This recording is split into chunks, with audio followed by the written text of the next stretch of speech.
The reading comes from Exodus chapter 17, verses 1 through 7. From the wilderness of Sin, the whole congregation of the Israelites journeyed by stages as the Lord commanded. They camped at Rephidim, but there was no water for the people to drink. The people quarreled with Moses and said, "Give us water to drink." Moses said to them, "Why do you quarrel with me? Why do you test the Lord?" But the people thirsted there for water, and the people complained against Moses and said, "Why did you bring us out of Jesus to kill us and our children and livestock with thirst?" So Moses cried out to the Lord, "What shall I do with this people? They are almost ready to stone me." The Lord said to Moses, "Go on ahead of the people and take some of the elders of Israel with you.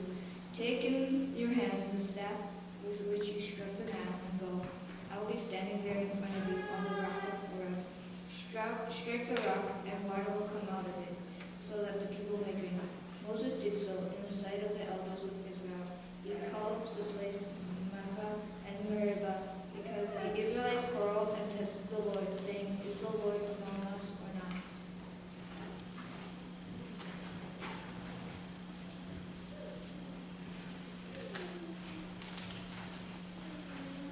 Gospel John chapter 4, verses 5 through 42. So he came to a Samaritan city called Sychar, near the plot of ground that Jacob had given to his son Joseph. Jacob's well was there, and Jesus, tired out by his journey, was sitting by the well. It was about noon.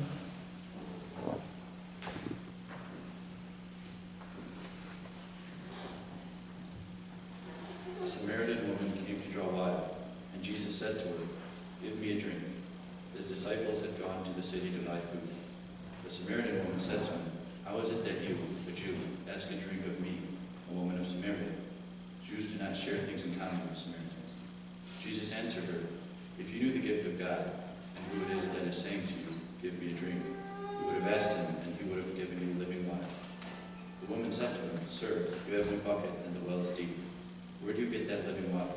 Are you greater than our ancestor Jacob, who gave us the well, and with his sons and his flocks drank from it?" Jesus said to her, "Everyone who drinks of this water will be thirsty again, but those who drink of the water that I will give them will never be thirsty. The water that I will give will become in the spring of water gushing up to eternal life." The woman said to him, "Sir, give me this water, so that I will never be thirsty or have to keep coming here to draw water."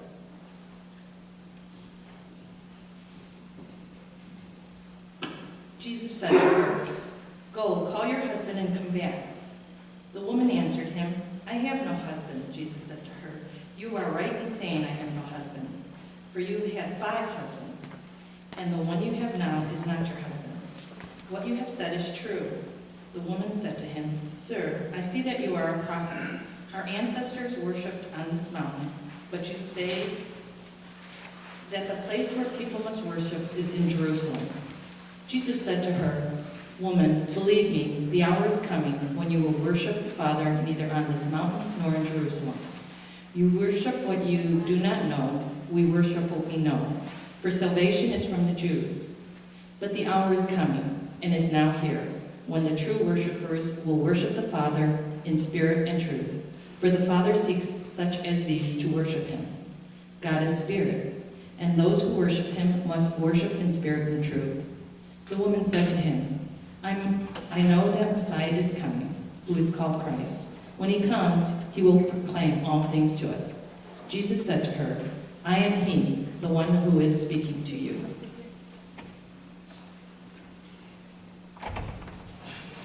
Just then the disciples came. They were astonished that he was speaking with a woman, but no one said, "What do you want? Why are you speaking with her?" Then the woman left her water jar and went back to the city. She said to the people, "Come see a man who told me everything I have ever done. He cannot be the Messiah, can he?" They left the city and were on their way to him. Meanwhile, the disciples were urging him, Rabbi, eat some. But he said to them, "I have food to eat that you do not know about." So the disciples said to one another, "Surely no one has brought him something to eat." Jesus said to them, "My food is to do the will of him who sent me and to complete his work." Do you not say 4 months more, then comes the harvest?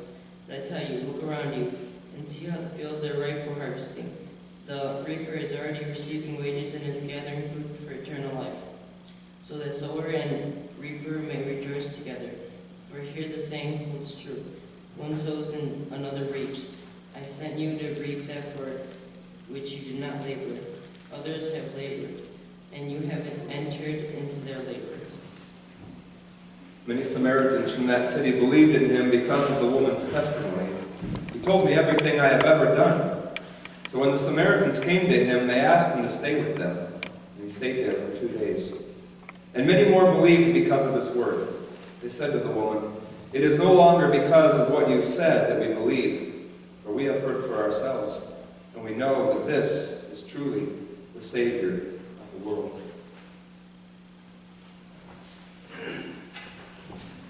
Well, in our lives we encounter a lot of naysayers, and usually we're our own biggest critic. We're usually the one who, when we have an idea of doing something big, or maybe even not so big on the grand scale of things, we tell ourselves that we couldn't possibly achieve that which we want to set out for. No, it's impossible.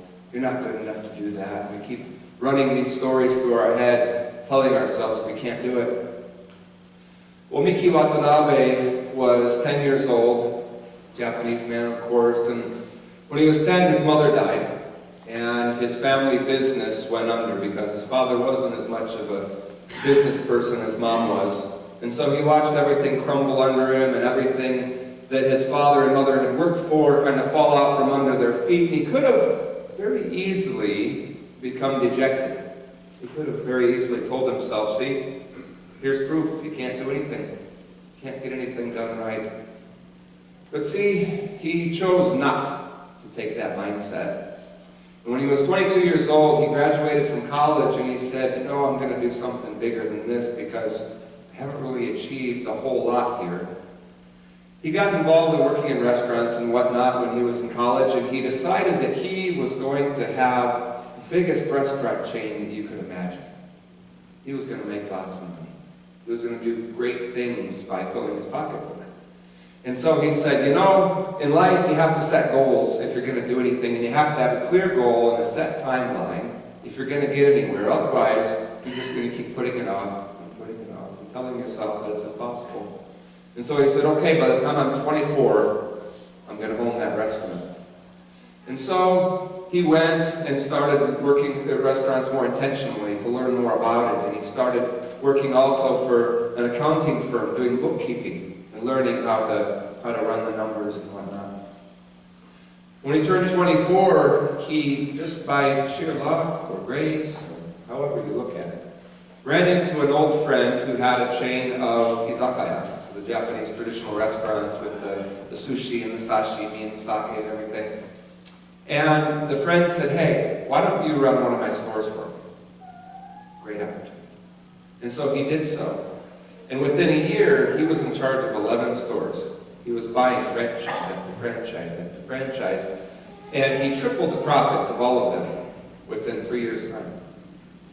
But he still felt like something was lacking. They still weren't technically his because it was a franchise. And so he told his friend, he says, "You know, I'm going to start my own restaurant, and I'm going to call it Wakame. And I'm going to try and see if I can't do something here on my own." It eventually came to a point where his friend said, "You know, you're going to have to make a choice. You're going to have to either go with your own restaurant or these 11 stores that you've been running, these franchises." And he says, "You know, I know it sounds crazy, but I've got to just do it. I've got to do it. I got to go with my own restaurant." Well, how did that turn out for him, walking away from 11 successful producing restaurants? He ended up today with 800 restaurants of his own. But he told himself, "You know, it still isn't enough because it's not just about lining my own pocketbooks. You know, I want to do something better. I want to have the business that gets the most thank yous, the most smiles of any business in the world." And so he decided, you know, to make this more sustainable, we're going to start producing our own produce. So he buys up 2,000 acres of land. And how much that cost him, family. and starts growing all the produce for the restaurants. And he says, still isn't enough. We have so many elderly people here in this country, and there's so many people that have need, but nobody's doing anything for them. Well, today he owns 87 assisted living facilities. He owns 50 businesses that go out and deliver food to the elderly in their homes. This guy has started 31 schools in Cambodia, 3 schools for the underprivileged in Japan, and he keeps going and going and going and doing these wonderful things because he's driven by the thought that there's something more than just that which meets the eye, and the mindset that he can do it, that the naysayers are wrong. Whether it's the naysayers out there or it's the naysayers in here, they're wrong. But see, something somewhere down the road took a turn. Somehow that human element of greed or something may have poured back in, because when you dig deep to find yourself and to do something great, you also find a little bit of yourself that may or may not be so great. Now, I'm no judge, I don't know what happened, but I know that in 2011, he ran for governor of Tokyo. And as we know, when you're running for politics, the dirt comes out. People will find as much dirt as possible. And so it came out that a couple of elderly people at his facilities died. One of them was negligently left in the bathtub for an hour and a half, and when he came back, she had died. Another case was a woman who literally worked herself to death. And there's another woman who committed suicide because apparently he had written this book, this manual, about how to run a business and really how to live your life. And he made every employee purchase a copy, and it was taken out of their pay for the price of the book. And then they were tested regularly to make sure that they were reading this book. And one woman did very poorly on the test and ended up jumping off the balcony of her apartment building. It paints a picture that makes them look ugly, but of course we don't know the truth, right? There's a lot of smearing, a lot of finger pointing, a lot of blaming. Who knows what happened there? But we find this woman who has baggage too, coming to Jesus at a well. Now, the sun is beating down. It's really, really hot out. It's noontime, and she's the only person at the well. Doesn't that seem strange? Was nobody else in Samaria thirsty at this time? I mean, it's really hot out, right? Why is she the only one there at the well? Well, as the conversation goes on, and as you notice, a very long conversation, actually the longest conversation between Jesus and anybody else in the Bible. Jesus comes to this woman, and he knows exactly why she's there by herself, because there's only one reason. She's been ostracized by everybody. She's done something that made her untouchable, and nobody else wanted to be near her. Everybody else was smart enough to come in the morning when it was still cool, or later in the evening to get their water. And Jesus comes to this woman, and she looks at him, and she says, "Why are you talking to me? You know this isn't done. And besides the fact that you're a Jew and I'm a Samaritan, we don't talk. What are you doing?" And Jesus says, "Go get your husband." He says, "I don't have a husband." I know that. You've had 5 husbands, and the one you're with now isn't your husband. But did he utter one word of judgment? Not a bit. In fact, he took the conversation in another direction. He only sat on that long enough to say, "I know you. I know why you're here. And I really don't care." This woman runs off to tell her friends about this guy who had told her everything that she had ever done, she says. But he told her, dig deep. The well is deep, and if you dig deep enough, there's living water in there that will sustain you. Things that will change your life, things that will transform you, things that will make you a different person, things that will make you go forward in your dreams and in your life, but you have to dig deep. She says, "Who are you? Are you greater than Jacob, who dug this well, and his sons? Who the heck are you? I know the Messiah is coming, but what's the deal with you?" And he says, "I am the one you speak of. I am the one who points the way down the well to the depths of your soul to where you can find God and where you can pull out this water that will sustain you." See, I don't think she got it when he said it the first time. When Jesus said that there's water that will make you never have to thirst again, I think she was probably thinking of her aching shoulders and these buckets of water, because the other people probably came once in the morning and once in the evening when it was full to get enough water to keep them through the day. She had one chance. Nobody else was there. She had to carry as much as she could and put it on these yokes on her shoulders and carry them. She's probably thinking to herself, I would love to have a source of water that never runs out so I don't have to keep coming back here every day and being reminded as the sun beats down on me how I am such an outcast. But then she leaves. She goes out to her friends. And she tells them, you guys need to come and see this person who has told me everything I've done. Somebody who has pointed the way to something spectacular. And believe it or not, the people actually listen to her. Instead of telling her to shut up and get out of there, because if you read in the Bible, Jesus keeps saying, take care of the widows and the children. Right? You see this so many times. Why? Because the widows and the children were bad news. Why did this woman have 5 husbands? Was it because she was a hussy, for lack of better words? No. Her husbands died, one by one, and that was the law back then. Your husband dies, you marry the brother. He dies, you marry the next brother, because you have to have a lineage to carry on. That was the promise to the Israelites. You will be as many as the stars in the sky and the sands on the beach. Right? But how's that done if you don't have kids? You have to keep marrying until it happens. Jesus knew that she was only doing what she was supposed to, but others cast her out because she was a widow. She was bad news. And that's why Jesus always said, well, take care of the widows and the children, because they are the outcasts in the society and it shouldn't be that way. She goes out to these women and they come back and they meet Jesus and they talk to him. And something changes in them. These women do not like her. Okay? These are the highbrow ladies who want nothing to do with this woman who comes to the well at noontime. But something changes in them after talking with Jesus, and they go to this woman and say, you know what? I get it. But not because you told me. You helped me. You guided me. You took me to the well. You couldn't make me drink. But because I drank of it myself. Because I experienced it. Because I heard these words myself, straight from the mouth of Jesus. Now I get it. Now something has happened in me because I have had experience. And now I trust that when I go to this well and when I dig deep and when I pull out that water, that something is going to happen. That something will transform me. In the beginning of our service, we read this poem by Parker Palmer as our call to worship. It sounds like up there. It sounds like this beckoning for springtime, in which sounds good to me because we do realize it is spring now and somebody forgot to tell Mother Nature. Wish you could get her on the phone and tell her to step it up a little bit.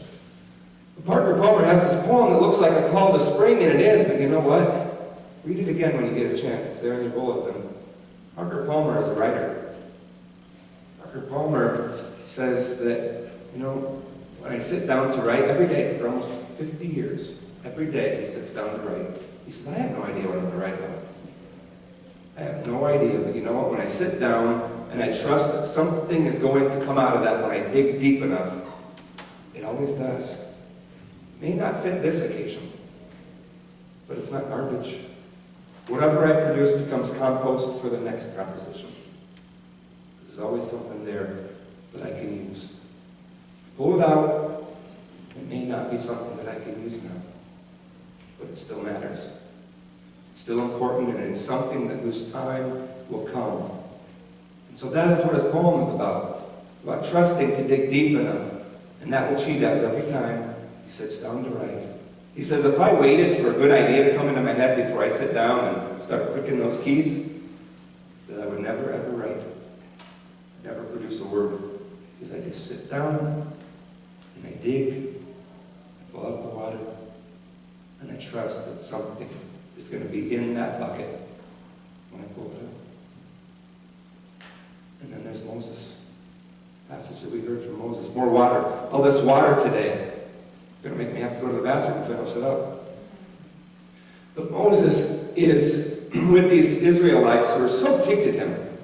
They are so irate with him because he's pulled them out of Egypt, somewhere where they didn't want to be, but you know what? It wasn't a good place. It was a bad place. They were oppressed. They were slaves, but you know what? It was a brand of bad that they were familiar with.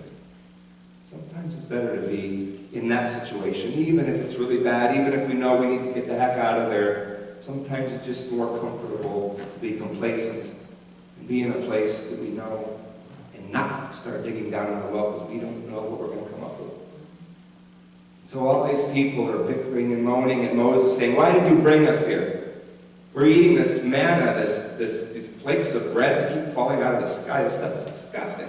Come on." It's like, I think of it like those potatoes, the instant potatoes. Probably just like taking a handful of those and just eating them straight out of the box. Maybe I'm wrong, but that's how I picture it. Yeah.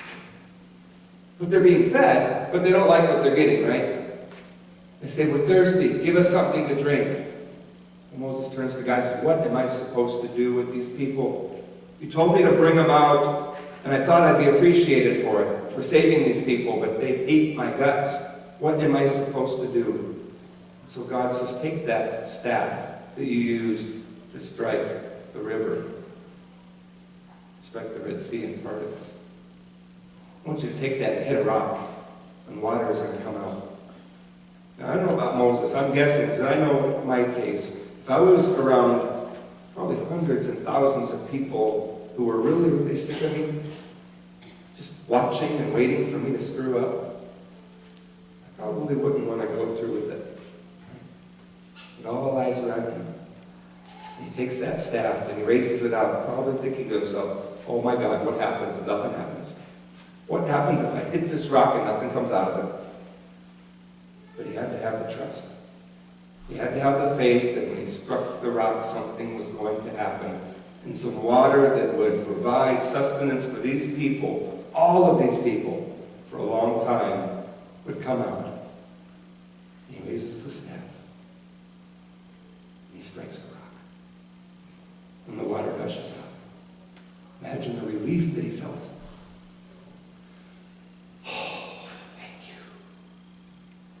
Imagine the relief when all these women came to the well after hearing from this woman and they dipped in and they found something more than just simple H2O. Imagine when Parker Palmer sits down to his computer every day and hopes that something is going to happen when he starts clicking. I don't know what our dreams are individually for each of us here. No matter how young or no matter how old, we all have something inside of us that we keep telling ourselves, not good enough. Something that we know we need to do, but we keep telling ourselves that we just can't achieve it because either we don't have the skill, we don't have the funds, we don't have the resources, what will people think about us? All of these different excuses not to move forward in this fear of digging down deep inside of ourselves because we don't know what we find. I'm telling you, you'll find something. You may find something that you can't use right now, but you'll be able to use it sometime. So I encourage all of us to have that courage to dig. Take that bucket, dip it in the well, and trust that when we pull it out, something is going to be in there. Amen. Please stand if you're able and join me in singing hymn number 472.